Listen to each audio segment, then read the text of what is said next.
Alors le Forum mondial Sciences et démocratie, c'est une idée qui a émergé en 2007 au Forum social mondial de Nairobi, où pour la première fois dans l'histoire du Forum, on a assisté à des manifestations anti-forum sur place, avec des gens qui manifestaient contre le progrès, contre même la tenue du Forum social mondial. Il y a eu une analyse qui avait été faite, notamment par l'Association française des petits débrouillards, sur la place de la science et des technologies dans les forums sociaux. On s'est rendu compte assez rapidement que les sciences et les technologies n'étaient traitées que sous l'angle des risques et a été émise après une discussion à quelques-uns avec des gens comme Gus Massia du CRID, avec des gens de VECAM, avec des gens des petits débrouillards et de la Fondation Sciences Citoyennes, qu'il fallait peut-être créer un événement particulier pour parler de sciences et de technologies différemment, pour parler de science et de démocratie, pour parler des sujets sciences et société. Et donc, peu de temps après le forum de Nairobi, a été lancé un appel autour d'un certain nombre d'axes pour un forum mondial sciences et démocratie. L'écho reçu par cet appel a été tel que a été émise l'idée d'organiser un forum 2 jours avant le Forum social mondial de Belém. L'idée, c'était vraiment d'instaurer un dialogue politique entre les chercheurs, le monde académique et les mouvements sociaux, les mouvements ONG, les mouvements associatifs. Donc on a continué à Dakar, on est revenu à Tunis en 2013, et cette année, donc on poursuit nos travaux sur toutes les questions de recherche participative, sur les questions de démocratisation des choix scientifiques et techniques, sur les questions de contrôle des technologies émergentes, mais on aborde aussi des nouvelles questions comme les questions d'exploitation minière et de contrôle citoyen, sur les questions de création d'espaces collaboratifs pour la démocratie. Ce qu'on peut espérer, c'est qu'au cours des ateliers, un certain nombre de réseaux soient initiés et on essaye aussi de créer des partenariats, des co-constructions qui ne seront pas forcément visibles, mais des projets qui rassembleront à la fois des citoyens, organisés ou non, et des militants. On a décidé de rendre un hommage à un militant indien qui s'appelle Vinod Raina, qui est un scientifique au départ, un physicien, et qui est quelqu'un qui a été un peu de tous les combats. Des combats pour la paix, pour la souveraineté alimentaire, pour les droits humains, pour le rapprochement des mouvements. Et c'est quelqu'un qui était dès le départ impliqué dans les processus des forums sociaux mondiaux. Et il nous a quittés donc en septembre 2013.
Le CRID est un collectif français d'une 50aine d'associations de solidarité internationale qui travaillent avec les pays du Sud et d'Europe de l'Est en soutenant des partenariats pour renforcer les sociétés civiles locales, en menant des actions de plaidoyer en France. Et ce sont des associations qui ont une forte base citoyenne et qui donc sont en capacité de se mobiliser à l'occasion d'événements et de faire de l'éducation à la citoyenneté et à la solidarité internationale.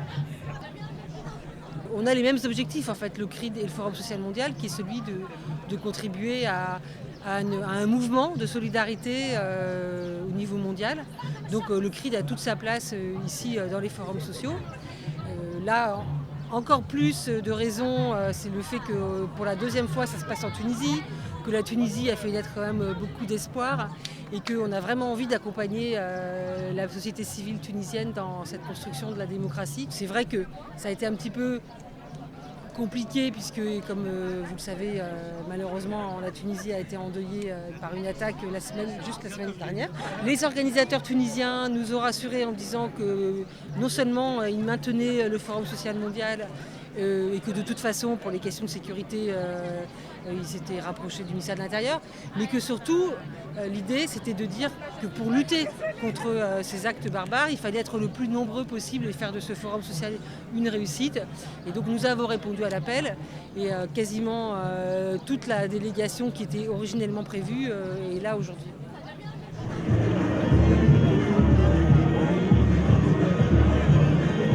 Alternatiba est né en 2013 à Bayonne et ça a été le premier des villages des alternatives qui a pris sa place dans le centre-ville de Bayonne. Ce village était là pour démontrer que, en fait, la population, les citoyens, ont toutes les alternatives déjà à portée de main et souvent travaillent dans leur coin. Et nous, ce qu'on a voulu faire, c'est les regrouper ensemble et au cœur de la cité, au cœur de la vie, donc au cœur du centre-ville de Bayonne. Ça a été un énorme succès. Nous avons eu 12 000 personnes qui sont venues nous voir. Les gens ont beaucoup apprécié le fait de pouvoir se balader dans les thématiques des alternatives qui représentent en fait tous les domaines du quotidien aujourd'hui. Je ne sais pas s'il y en a parmi vous qui connaissent Astérix. Et Obélix. C'est un truc là-bas. Astérix, il boit quoi? Qu'est-ce qu'il boit, Astérix? Une potion magique. Ouais, il boit la potion magique. Et la potion magique, ça lui donne quoi? Beaucoup de pouvoir. Donc c'est pour ça, maintenant, aujourd'hui, on dit que le pétrole, c'était notre potion magique de l'époque, en 2015, là, quand on en avait beaucoup, que c'était pas cher et qu'on faisait n'importe quoi avec. On appelait ça la pétro-potion magique. On avait beaucoup de pétro-potions magiques, mais à un moment, quand on finit par tirer sur la marmite, qu'est-ce qui se passe? À force de boire dans la marmite, il n'y a plus. C'est vide. En 2014, nous avons eu 8 Alternatiba, donc des gens qui ont vu Alternatiba Bayonne, qui sont rentrés chez eux, qui ont voulu reproduire ce concept, ce format qu'ils trouvaient très évocateur et très concret. Et en 2015, aujourd'hui, on a plus de 50 Alternatiba qui sont programmés sur l'été 2015. On a voulu aussi pousser le processus plus loin en faisant le Tour Alternatiba, c'est 5000 km pour le climat, parce que 2015 est une année primordiale pour le climat, pour la mobilisation, et c'est une année que nous on estime surtout de construction et de sensibilisation, de conscientisation de vraiment une masse importante de la population qui sera au contact du débat du climat autour de l'actualité de la COP21, donc le sommet de l'ONU du mois de décembre. On demande à tous les gens de France, d'Europe et du monde entier de venir avec leurs alternatives locales et citoyennes, nous rejoindre à Paris pour la COP21 et les présenter. Et on va faire un grand espace qui sera le village des alternatives et qui sera en parallèle de la COP, mais où en fait on montrera que les citoyens ont énormément de ressources et n'ont pas besoin d'attendre uniquement après les politiques, même si on a besoin qu'effectivement les choses avancent et d'en haut et d'en bas, mais nous aussi nous sommes là et nous pouvons faire beaucoup de choses. Donc retrouvons-nous et on invite vraiment les gens à venir nous rejoindre, à nous contacter sur notre mail, à venir sur notre site www.alternatiba.eu. N'hésitez pas, on vous attend avec grand plaisir.